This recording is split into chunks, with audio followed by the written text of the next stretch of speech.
हमें माला का सहारा लेकर के अपने श्वासों में मंत्र को बसाना है, फिर ऐसे अनुराग से युक्त हो जाना है कि जैसे हम श्वास के बिना जी नहीं सकते, ऐसे हम राधा के बिना न जी सके। बात यहाँ पहुंचनी ये कम, वो तो मतलब बहिर्मुख वृत्ति में फिर इसका धीरे धीरे हम अभ्यास अंतर्मुखता के करते हैं। जब अंतर्मुख वृत्ति हो जाती तो सही मानना, माला उठाने की इच्छा नहीं होती, सही मानना। और जहां एक माला ऐसे करो तो विक्षेप सा लगता है, जिनका प्रवेश वो समझते होंगे। जैसे आप बैठे हो, प्रतिपल मंत्र का ध्यान हो रहा, आप ध्यान पूर्वक डूब रहे हो, अब उसमें प्रत्येक गुरिया सकलाना, उसको सुमेरवाने पर गिनती किस लिए सकलाना, ये सब बाधा सी लगती है। पर शुरुआत में अगर आप ऐसा करोगे तो आप वहां नहीं पहुंच पाओगे।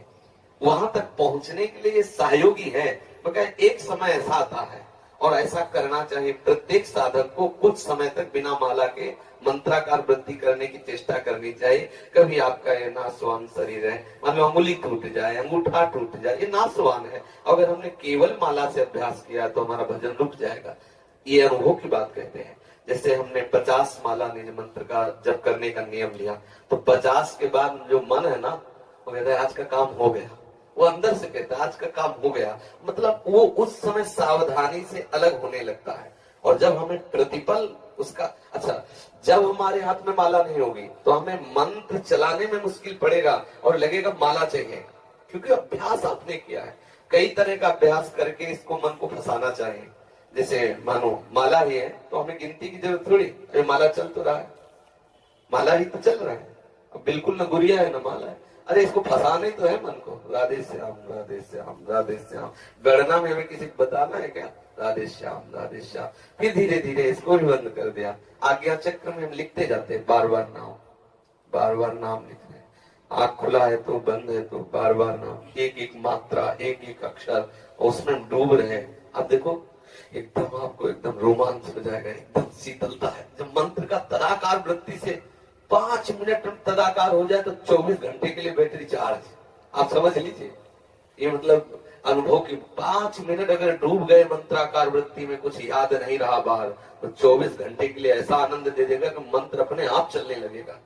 अभी क्या होता है कि अंगुली में माला, जिह्वा पे नाम और वृत्ति बाहर, ये प्रारंभिक दशा में आवश्यक है। क्योंकि अगर हम प्रारंभिक दशा में केवल उसके ऊपर छोड़ देंगे तो विषयी मन वो कल्पना में फंसा देगा, नाम छूट जाएगा। प्रारंभिक दशा में बहुत सहयोगी माला है, माला भगवत स्वरूप है, पर एक स्थिति ऐसी आनी चाहिए कि हम बिना माला के भी भगवान नाम में, प्रियाजू के नाम में, प्रियाजू के रूप में हम डूबे। ये प्रेम रस की वृत्ति आने के लिए थोड़ा सहयोगी है, लेकिन पूरी वृत्ति माला में ही केवल न लगाते। ये तो देखा गया है, अंगूठा दर्द करने लगा, अंगूठे में चोट लग गई तो बहुत विक्षिप्त है, भजन नहीं हो रहा। हमें ऐसी कमजोर स्थिति नहीं रखनी। जब हम गुरु कृपा से इस मार्ग में प्रारंभ में आए तो ये गुरुजनों से सुनने को मिला कि जितना जितना नाम जप करोगे रूप का प्रकाश होगा। तो लोभ गुरु के वचनों से जागृत हो गया। तो जो पूर्व में सदगुरुदेव भगवान थे, बड़े जप प्रधान महापुरुष थे, सन्यासी थे, पर बहुत प्रणव जप प्रधान थे। रात्रि के 2 बजे हम जैसे उठते तो देखते जप में बैठे हैं, और दिन में जैसे विश्राम करते तो टहलते हुए आ जाए, उठ बैठ।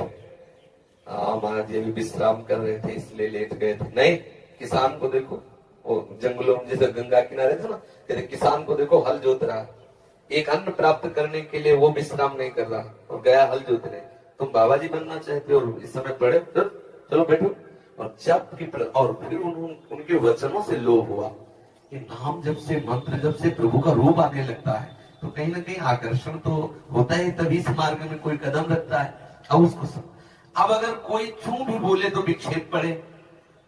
फिर सदगुरुदेव भगवान से कहा कि कहीं कुछ बज रहा है, कहीं कोई बोल रहा है, कहीं कोई आवाज आ रही है तो मन बहुत विक्षेप, तो उनका इस पर सुधार करना है।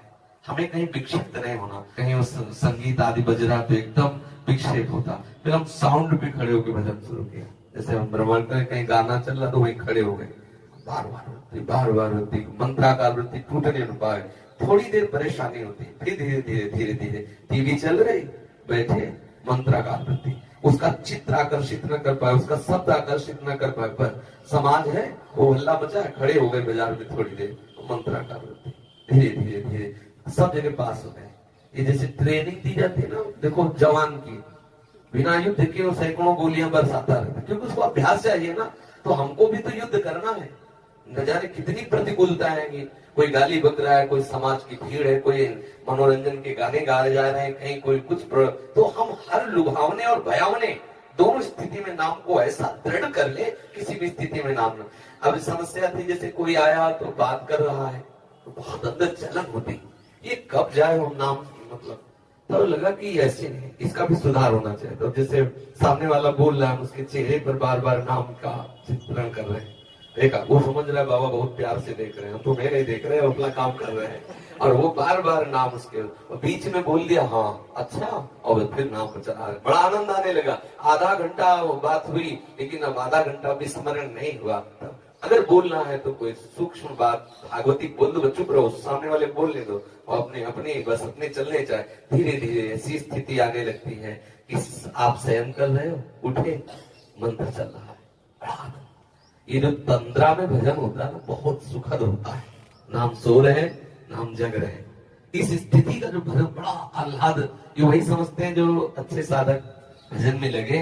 एक स्थिति होती है, न सो रहे न जग रहे, चेतना भी है और बाहर की चेतना भी नहीं, मंत्राकार वृत्ति है या भागवती चिंतन एकदम डूबा हुआ है। तो इस संत जन प्राय कई कई घंटे पड़े हैं, लेकिन उनको नींद में थोड़ी हो, संत सोता नहीं है, जो भागवतिक महाप्रभु वो सोते नहीं है, उनका हृदय निरंतर भजन परायण रहता है। आंख मुंदी हुई हो सकता है तुम्हें लगे कि सो रहे, लेकिन वो सो नहीं रहे।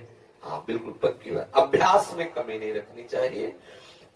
माला में गांठ लगी है कि नहीं लगी, उससे क्या होगा। आप दोनों तरह की माला रख लो सिराने, देखो क्या होता है, क्या होता है। माला रखने से केवल काम नहीं चलेगा, अंदर भजन करने से काम चलेगा। हम निरंतर भजन परायण